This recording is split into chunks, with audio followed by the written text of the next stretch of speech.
Hello and welcome to another edition of For the Record. I'm Sean Murphy. Hopefully you got a chance to see show number 1, part 1 of Ralph Acosta and Stone Eagle Studio, because it was a fantastic time. And this is basically part 2 of the series that we're doing. First of all, Ralph Acosta, thank you for once again having us in your home and in your studio for us to talk art and talk painting with you today. We very much appreciate it. For those who got a chance to see part 1, this is what we worked on part 1. So talk about this a little bit. Well, this is my impression of Fire Island. It's in Rhode Island and New York. And just very loose, very watercolory, very fast. If anybody saw part 1, how fast I did it. I mean, if you came to my studio, you can call and you can visit anytime. Just give me a call. We make arrangements. You can come. And we're going to put the phone number up on the screen and the website too. I have a gallery. I have a lot of paintings here. I have a posting beam, beautiful grounds. Come. See where I paint and have classes and take a lesson. And have come and have a glass of wine with me. And de-stress. That's one of the great things about arts and painting. You can de-stress. Now, this is what is known as an impressionist version. It's not designed to be picture exactly like. You don't want it to look like a photograph. That's almost an insult to a painter, to an artist. You want to have it be ever so slightly abstract. You know what it is, but at the same time, you know it's a painting too, right? Yeah, I've done things a little tighter. Yeah. But you know, this is how I felt today, and these are the colors I've been using. And when we have a little theme and we have a little extra little time, I'm going to do another lighthouse. It's up in Maine. Oh, and we're going to New England now. You know, we're in New England, but all right. So that was Fire Island, Long Island, and now we're gonna. And this is just, Ralph, this is just how you're feeling at the moment, which is how this lighthouse in Maine will turn out. Right. If you were to do the same painting 5 times, you may get 5 different versions of it, right? Oh, definitely. Yeah. All right. So, and you can quickly change over to a clean canvas here, and we can start. Yeah, okay. Again, as you're watching the show today, and you think, you know what, I think I'd like to try that. You can come, whether you're in Rhode Island, whether you're in Connecticut, because the studio is located right in Stonington.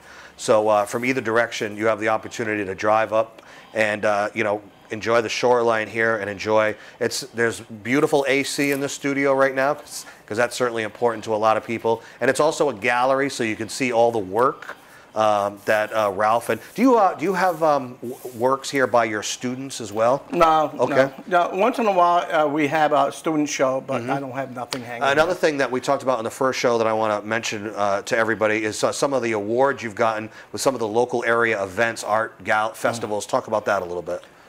You know, local awards. I always get something. It could be the Mystic Arts Center or the outdoor show in Mystic.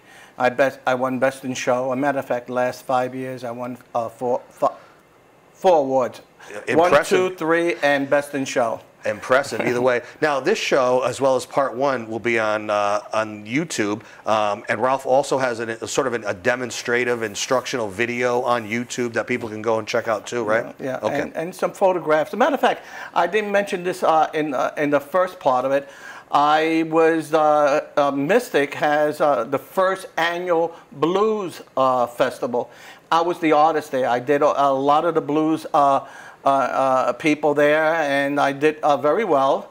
And it seems like I'm going to be there next year. Nice. And maybe posters being done and so on. So I was thrilled about it. And I did them on location while they're playing, you know, guitar or, you know, bass or whatever it is. That's fantastic. You know, so it really wound up really great. So and I would imagine they kind of like the idea of it being a little abstract, a little impressionist, and not that you're not tight, not necessarily real tight. Especially when they see me do it on location, right there, and they, you know, they're coming back, taking pictures, taking little movies of me, and they see how it just works out, you know. Right, how it develops. Yeah. Ralph, take us to Maine. Okay. All right. This is what you know. Maine has these rocky sort of. This is going to be on a cliff. So we have a big old cliff and a lighthouse Right now this here. lighthouse is probably going to be a little bit different than the Fire Island one. It's going to be a little bit more traditional as far as lighthouses go, right? This is a little more traditional. It kind of flares out. Right, it's thicker at the bottom, at the base, right? And it has these little stripes around this, and it has a window here. The little cap, it has a little ball here. And let me bring this out. And it has this a little flag coming out, blowing. Is this going to be a windy day? You know, I think I have the flag going the wrong direction. Because the water, you know, from the ocean, it usually blows in. Right, so that's a good point. An artist would know that, you know, and someone who's maybe a little bit more of an amateur wouldn't realize that they need to have the flag going in the right direction, right? If you're on the shore, if you're on the shoreline, you know this. Especially here in Stonington and Groton, we usually get really cool. Let me make this smaller. Cool summers because of that wind coming off the water. It keeps it just a little bit cooler on the shoreline in this neck of the woods than it would be in the other, you know, the inland areas of Connecticut or Rhode Island. And yeah, so that kind of helps a little bit. But right now, for this, we're in Maine. And, you know, compared to the first one, it already looks like this is a little bit more intricate. I mean, you're making little changes here and there. Yeah, little changes. This is a chimney there, coming out there. Has a little foliage coming here. That's another building coming up here. A lot more buildings in this one. Yeah. Now, the way that you're drawing this, and I asked you this on the first show, for a student, for someone who's interested in coming to take a class, take a lesson, they don't necessarily have to have any ability to draw or to paint whatsoever, correct? In fact, you say most of your students are like that, right? Right. You know, to have the ability to draw, it's a lifetime of drawing. Sure. And other people think they're going to take a class and automatically learn how to make a Picasso. Yeah. And paint and draw. No, it's easier to learn how to draw and paint at the same time because I show you how to break it down. People learn more in a quicker pace. They learn about colors and values and textures than really looking at something and drawing, because that takes, like I said, a lifetime. I've been drawing ever since I was a little kid. And I'm still learning. And sometimes I feel like I'm going backwards, but hopefully I'm going forward. But this is Maine on the rocky coast here, and we're going to have some water back here, maybe a little island there. Who knows? Maybe we get a little boat back here. See, and this could be very different if you were going to do this at any other time. It's all about just how you're feeling right now. Right. And every mark I make has a reaction to another mark and which way I'm going to go and how I'm going. Same thing with color. So we're going to keep it in the warm tones again. Okay. And it should be summertime or spring at least. So we're going to keep it nice and bright. Let's see. Now, do you start with the sky again like you did on the first one? Yeah, we're going to start with the sky. Okay. And maybe a little warm again. We're going to keep it nice and warm and juicy. And again, you're staying away from the buildings on purpose. Yeah, well, it doesn't matter right there. Because that's where the sun is hitting. This is all warm roof. Okay. But I want my whites to pop. Okay. So it's important not to. Matter of fact, I'm going to turn this around because I don't want it to drip as much. As the first. So we're going to take a little ochre. Now that's a real artist when he can turn a painting upside down and just keep working on it. But it's not that hard to just do the backgrounds as much as it would be the more intricate stuff anyway, right? You know, the whole thing concerning watercolor is it's keeping it fresh, learning how when to go in and when not to go in concerning because you don't want too many blossoms in your painting. Right. And then if you're trying to do a little more detail, it would just blossom and you can't. Kind of defeats the purpose that way. It doesn't work out that way. So the best thing is just Now, flipping it upside down really is only relevant while you have it on an easel. For let's say you're working with students, they're on tables that are flat. You wouldn't necessarily need to turn it, right? I have tables here, so it's that would be no everybody's problem. not necessarily working on an easel. No, but you could raise your board or your paper on a 10-degree angle if you want something to bleed, and then you let it down. You have a little more control concerning. Do you need how to it learn? bleeds, You need to learn like how long to let it bleed or let it go down. Yeah. Yeah, and then when it bleeds enough, you might want to just stop it. Or kind of clean it up a little bit. Clean it up a little bit.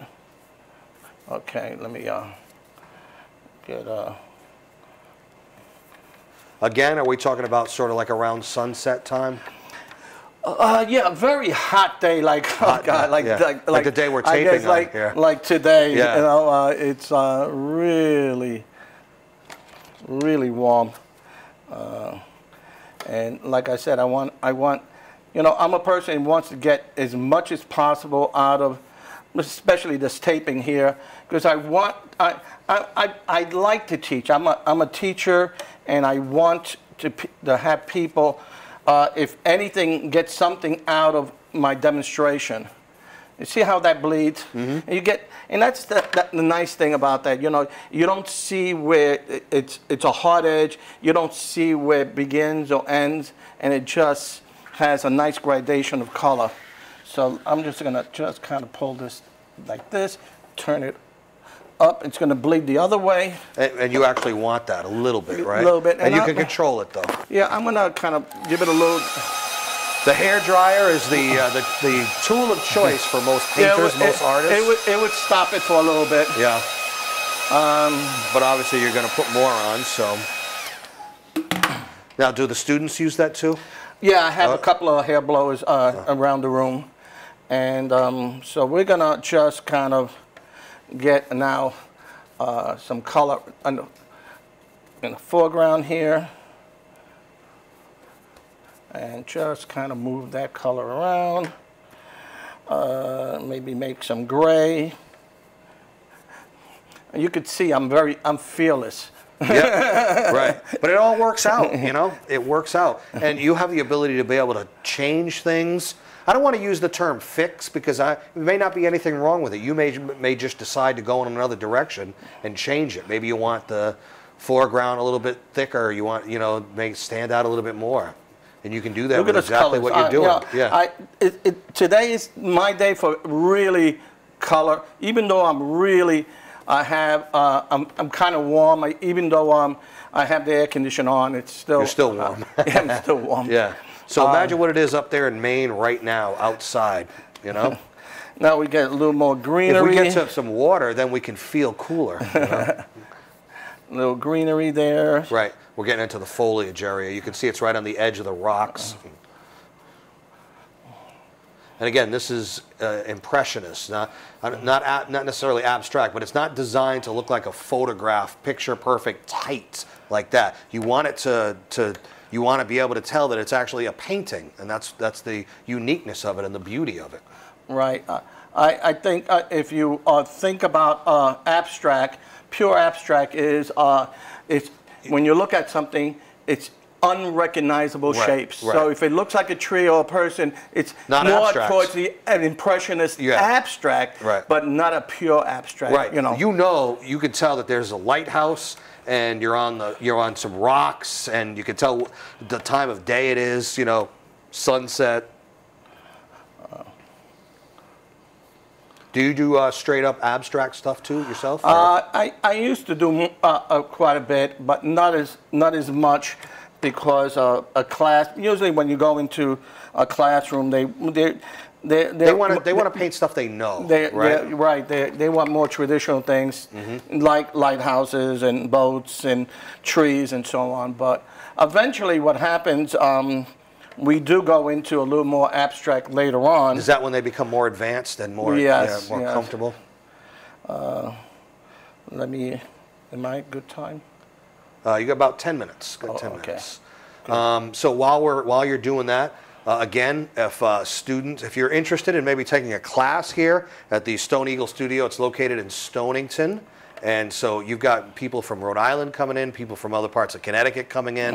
A class can be about 3 hours or so? It's usually 3 hours, and I do a demonstration every class nonstop. Sometimes I do maybe 2 of them, and it could be a little tighter than this, but matter of fact, I lost that building there. So was it some bad storm damage? Yeah. You just lost that building? So what you can do, if you do something like that, you can convert it to foliage, right? If you wanted to. Yeah, that's what I'm doing. It just went over. Okay. Let me. And this is kind of just adding depth. This is the water part of the. We're getting a little more blue here now. Let me see. Mm-hmm.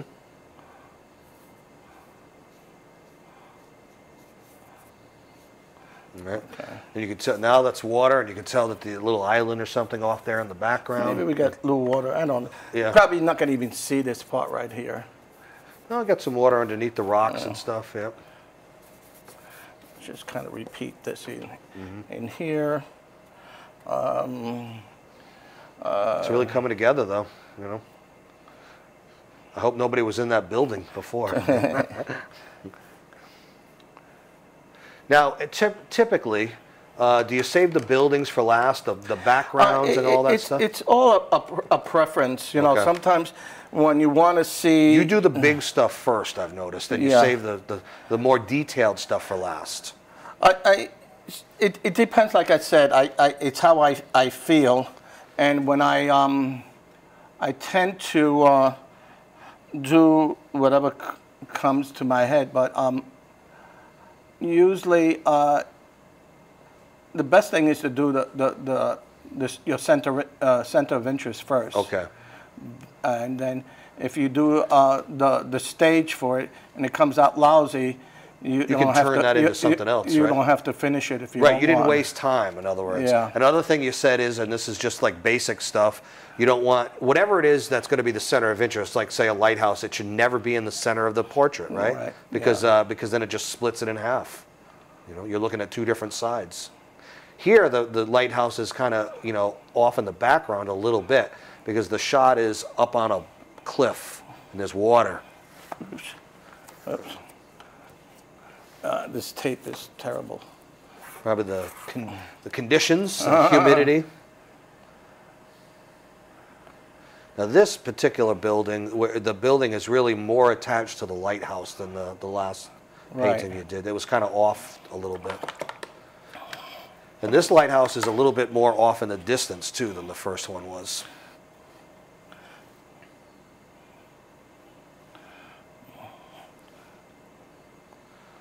And we're really getting down to the nitty-gritty. Again, compared to the first painting from the first show, I would say the time of day is pretty much the same. But again, you were talking about how that's just how you're feeling today. It was a couple of different sunset photos, you know. One was on Long Island, one's in Maine. But it's the same time of day. You're in the mood for lighthouses. We got a couple of lighthouses, 2 different ones. This one's up on, you know, sort of a cliff. This could almost be like Watch Hill, Rhode Island, too, you know. You think so? Yeah, I think so. You know, New England, there's a lot of similarity. Okay. We're good for time, right? You're good, yeah.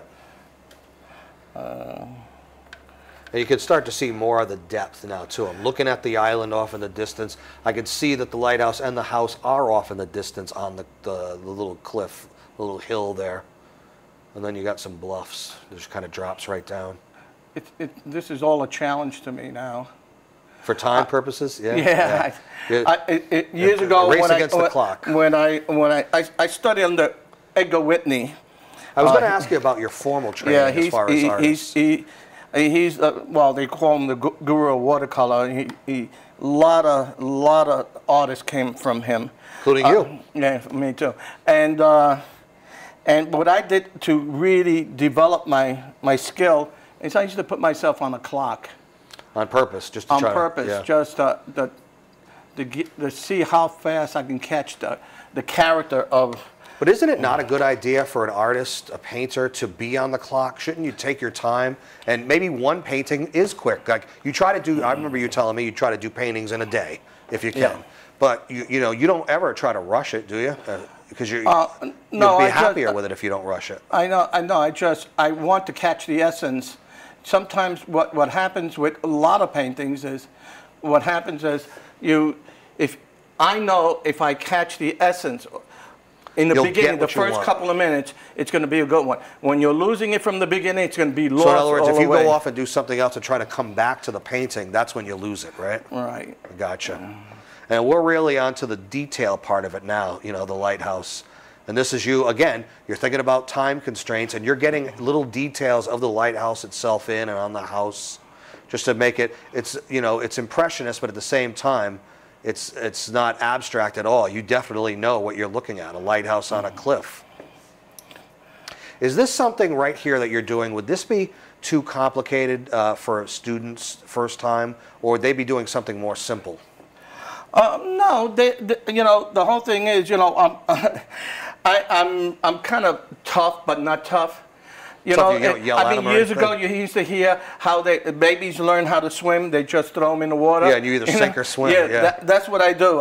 I don't give them something really, really because you don't want to discourage them. No, right? But I tend to go right in, and they don't know their limits and how good they are, how bad they are. Until they're pushed a little bit, right? Go right for it. You don't know. Let's see what kind of skills you have. If you're a colorist or you know how to draw a little better. And they wind up surprising themselves because they wind up doing some great things. And they walk out happy. I say to them, I said, you've done the first couple of paintings better than much better than I did in the beginning. I wouldn't show you my paintings. You know? But you still have them though, don't you? I wouldn't admit that. I wanted neither confirm nor deny that. No, then they want to see them. Now, when people start taking lessons, do they have a tendency to come back? Do they go a few sessions? Do they go a few weeks, a few months? What's the typical person do as far as lessons before they kind of venture out on their own a little bit more? Is it different for every person? Everybody's a little different, you know, just... it's just how they're feeling. Yeah. Now, the way that you finished that flag, or on your way to, so now we can tell that the wind is blowing off the shore, off the water, onto the land, right? Yeah. Now we're working on the island a little bit, just to give that a little more depth. Maybe get maybe a couple of rocks in here. Just to show that it's more like on the bluffs, on a hill. Yeah, we get some little baby rocks and little papa rocks and little just to get a little change in here.